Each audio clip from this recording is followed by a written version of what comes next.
Love with God channel daily gospel. Mark நற்செய்தியிலிருந்து வாசகம். அதிகாரம் 2, இறைவார்த்தைகள் 1 முதல் 12 வரை. சில நாள்களுக்குப் பின் இயேசு மீண்டும் கப்பர்நாகுமுக்கு சென்றார்.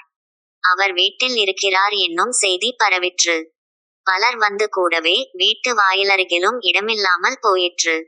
அவர் அவர்களுக்கு இறைவார்த்தையை எடுத்துரைத்துக் கொண்டிருந்தார். அப்போது முடக்குவாதமுற்ற ஒருவரை 4 சுமந்து அவரிடம் கொண்டு வந்தனர். மக்கள் திரண்டிருந்த காரணத்தால் அவரை இயேசுவுக்கு முன் கொண்டுவர இயலவில்லை.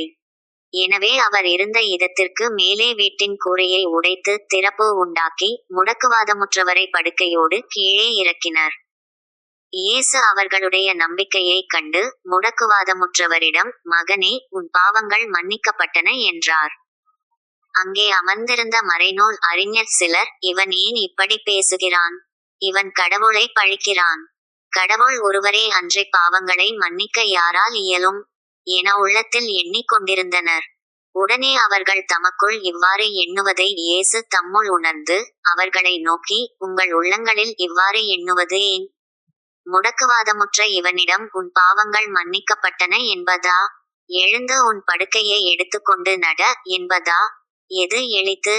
மண்ணுலகில் பாவங்களை மன்னிக்க மானிட மகனுக்கு அதிகாரம் உண்டு என்பதை நீங்கள் அறிந்து கொள்ள வேண்டும் என்றார். பின்பு அவர் முடக்குவாதமுற்றவரை நோக்கி, நான் உனக்குச் சொல்கிறேன், நீ எழுந்து உன்னுடைய படுக்கையை எடுத்துக்கொண்டு உனது வீட்டுக்கு போ என்றார். அவரும் எழுந்த உடனே தம்முடைய படுக்கையை எடுத்துக்கொண்டு எல்லாரும் காண வெளியே சென்றார். இதனால் அனைவரும் மலைத்து போய், இதைப்போல நாம் ஒருபோதும் கண்டதில்லையே என்று கூறி கடவுளை போற்றி புகழ்ந்தனர். இது ஆண்டவர் வழங்கும் அருள்வாக்கு. இறைவா, உமக்கு நன்றி.